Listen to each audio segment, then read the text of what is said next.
Chers amis, bonjour. Franck Sameach, Moadim Nesimcha. Ce Shabbat Chol Hamoed de Pessah, nous lirons dans nos synagogues la Haftara de la célèbre prophétie du prophète Yecheskel, chapitre 37. Cette Haftara est également connue, vous le savez, sous le nom de Vision des ossements desséchés.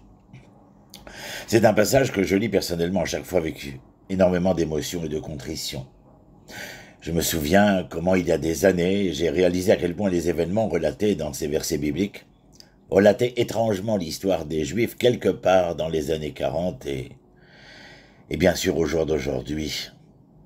Je ne peux m'empêcher au quotidien de me souvenir de ce génocide du 7 octobre 2023. À quoi ressemble l'Europe en 1945, juste après la fin de la guerre et du terrible holocauste, la Shoah, comme on l'appelle?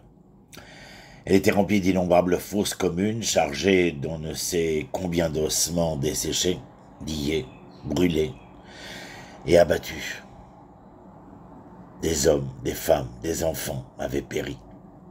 J'ai imaginé Yecheskel comme s'il était dans un avion et planait au-dessus de l'Europe, observant l'état d'ossements sans fin, en passant de Treblinka à Auschwitz, de Majdanek à Sobibor, mais aussi, malheureusement, en passant par les kibbutzim, les villes et la plaine de Nova près de Gaza où des juifs ont été exécutés en masse. Combien de crimes, de désespoir, de destruction, de peine cette putain d'humanité est-elle prête à inoculer pour sa propre finitude? Comment pouvons-nous même parler d'un devenir conservé, ne serait-ce qu'un soupçon d'espoir et de foi dans le fait que quelque chose peut encore revenir à une sorte de vie, alors que tel est ce à quoi ressemble cette horrible fracture du monde, une terre de sang, imprégnée de drames et de tragédies, qui n'a plus aucune honte de toutes ces horreurs, saturées d'ossements desséchés. Alors je vais vous rapporter la partie centrale de la prophétie dans son intégralité, avant d'essayer plutôt de me référer plus en détail aux textes miraculeux qui y apparaissent. Donc nous sommes au chapitre 37, verset 1. « La main du Seigneur se posera sur moi, et le Seigneur me transporta en esprit, me déposa au milieu de la vallée, laquelle était pleine d'ossements. Il me fit avancer près d'eux, tout autour, or il y avait un très grand nombre à la surface de la vallée, et ils étaient tous desséchés. Il me dit, fils de l'homme, ces ossements peuvent-ils revivre? Je répondis, Seigneur Dieu, tu le sais. Et il me dit, prophétise sur ces ossements et dis-leur, ossements desséchés, écoutez la parole de l'Éternel. Ainsi parle le Seigneur Dieu à ces ossements, voici que je vais faire passer en vous un souffle et vous revivrez. Je mettrai sur vous des nerfs, et je ferai croître autour de vous de la chair, je vous envelopperai d'une peau, puis je mettrai en vous l'esprit et vous vivrez, et vous reconnaîtrez que je suis l'Éternel. Je prophétisai, comme j'en avais reçu l'ordre. Il se fit une rumeur, comme je prophétisais, puis un frémissement, et les os se rapprochèrent en s'ajustant l'un à l'autre. Je vis qu'il y avait sur eux des nerfs, qu'une chair s'était développée, qu'une peau s'étendait par-dessus, mais de souffle, il n'y en avait point encore. Il me dit, fais appel à l'esprit, fais appel, fils de l'homme, et dis à l'esprit, ainsi parle le Seigneur Dieu des quatre coins, viens, ô esprit, souffle sur ces cadavres, et qu'ils revivent. Et je prophétisais, comme il me l'avait ordonné, l'esprit les pénétra. Ils vécurent, ils se dressèrent sur leurs pieds en une multitude extrêmement nombreuse. Alors, il me dit, fils de l'homme, ces ossements, c'est toute la maison d'Israël. Ceux-ci disent, nos os sont desséchés, notre espoir est perdu, c'est fait de nous. Eh bien, prophétise et dis-leur, ainsi parle le Seigneur Dieu, voici que je rouvre vos tombeaux, et je vous ferai remonter de vos tombeaux, ô mon peuple, et je vous ramènerai au pays d'Israël. Et vous reconnaîtrez que je suis l'Éternel, quand j'aurai ouvert vos tombeaux et quand je vous aurai fait remonter de vos tombeaux, ô mon peuple. Je mettrai mon esprit en vous, et vous serez vivifiés, et je vous assoirai sur votre sol, et vous reconnaîtrez que je suis l'Éternel, qui ai parlé et qui exécute, dit l'Éternel. Voilà pour ce passage essentiel du chapitre 37. Yecheskel, lorsqu'on lui demande de prophétiser sur ses ossements, on sent qu'il refuse. Car que dire d'autre? Dieu lui pose la question la plus absurde qui puisse être posée. Il me dit, « Fils de l'homme, ces ossements peuvent-ils revivre ?» La seule réponse politiquement correcte à laquelle on puisse répondre est donc, ce que dirait Resquel, je répondis, « Seigneur Dieu, tu le sais. » Comme pour répondre à Dieu à quel point votre connaissance est-elle merveilleuse et que manque-t-il à vos capacités limitées? Mais ensuite, en guise de réponse, Dieu lui répète et lui commande littéralement. Et il me dit, prophétise sur ces ossements. Ainsi, tout au long des versets, ce motif de dialogue entre Dieu et Resquel revient sans cesse au premier plan. Je pense, à mon humble avis, qu'il n'y a pas d'égal dans l'ensemble des prophéties bibliques à la manière dont ce prophète prophétise littéralement, comme une injonction diligente venant d'en haut.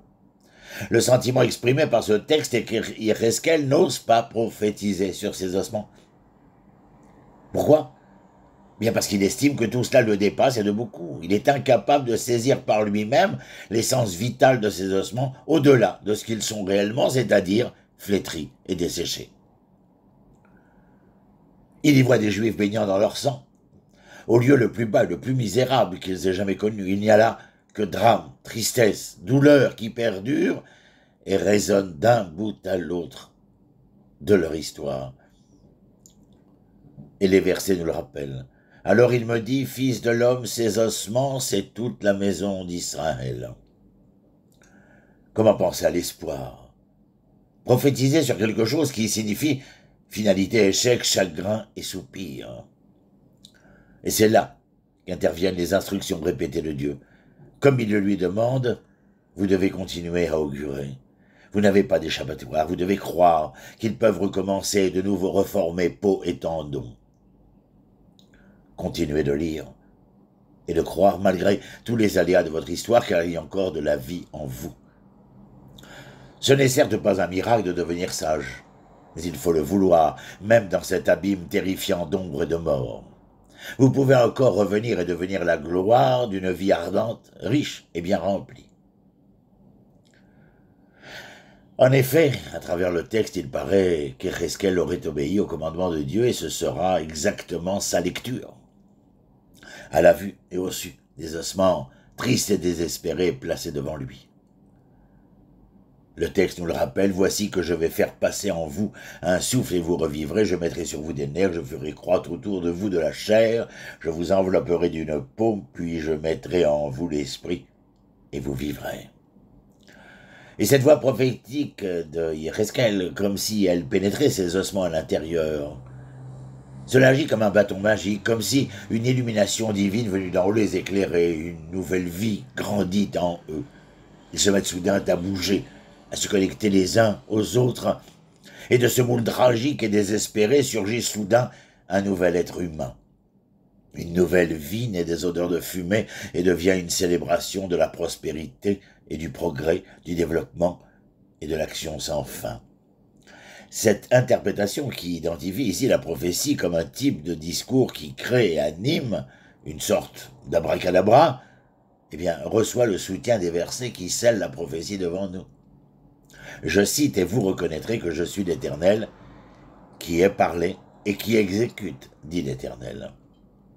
La même expression, il a dit et ce fut, énoncée par Dieu lors de la création et répétée et soumise ici. J'ai parlé et j'ai exécuté. Comme une image archétypale de la voix de la prophétie appelée à résonner dans les ossements desséchés et à leur redonner une vie renouvelée. Si nous le voulons, nous pouvons revenir, naître et recommencer à nous mouvoir. Alors existe-t-il même des mots qui peuvent décrire la puissance du miracle? Comment de ces innombrables tas d'ossements le peuple d'Israël a pu se relever et raccommoder chair, peau, tendons, et en seulement 3 ans réalisé par lui-même? Ce que le verset nous dit, je prophétisais comme il me l'avait ordonné, et l'esprit les pénétra, ils vécurent et ils se dressèrent sur leurs pieds en une multitude extrêmement nombreuse. Comprenez-vous, mes amis, ce peuple hébreu n'a jamais perdu, même dans les moments les plus sombres et les plus tragiques, sa capacité de prophétiser. La voix prophétique continue encore et toujours à résonner ici-bas. C'est comme si elle insufflait un souffle vital éternel sur ces ossements desséchés. La prophétie consiste à regarder vers son devenir, la capacité de voir la réalité de l'ici et du maintenant, à travers le prisme du futur. Celui qui est capable de s'élever au-dessus du négatif et du tragique, hic et nunc, et de regarder vers l'être et son devenir. Mais surtout, montrer la voie à suivre pour en sortir et contempler la transition optimiste, peut-être même utopique, car il y a un élément singulier et irrationnel dans la prophétie. Cela ne semble jamais venir de l'intérieur de la personne elle-même, mais sous forme d'illumination et d'inspiration venant d'un ailleurs. Comprenez cela dans certaines situations de l'existence, l'homme, au sein de son espace restreint et réaliste, n'a aucune capacité à relever la tête et à réfléchir avec foi et espérance. Combien de désespoir réside parfois dans la sobriété rationnelle, de sorte que parfois il n'y a pas d'autre issue que de céder à la prophétie, anticipée comme si nous étions cette figure figée. Revenez en arrière et relisez nos ossements desséchés. Vous vous rappelez ce verset? Ces ossements peuvent-ils ressusciter? En effet, mes amis, l'absence de vision, une nation se révoltera, et en l'absence de prophétie, ces ossements se dessécheront et perdront tout espoir. Nous n'avons donc pas vraiment le choix. La prophétie est la chair de nos ossature. Elle est la seule qui nous donne la capacité de revenir et de nous renouveler, de nous relever et de reprendre notre route encore et encore. Ainsi, même en ces jours où la sécheresse fait des ravages sur nos eaux, à ce moment où il semble que nous dépérissions, au sein d'une réalité triste et désespérée, eh bien, mes amis, c'est alors que nous devons coûte que coûte revenir vers nous et nous ligoter courageusement à l'immortel élan vital de l'être hébreu. Il nous accompagne depuis la naissance de l'homme, depuis le temps des prophètes. Je termine avec cela. Prophétise sur ces ossements, en espérant bien sûr que nous serons témoins de cet événement, de cette résurrection, du retour de nos enfants assassinés, violés, meurtris, tout au long de notre histoire et plus spécifiquement dernièrement. Alors je vous souhaite Shabbat Shalom, Chag Sameach, et que cette fête de la liberté puisse être le signe obvi de ce devenir auquel nous aspirons, nous, peuple d'Israël. Shalom, shalom.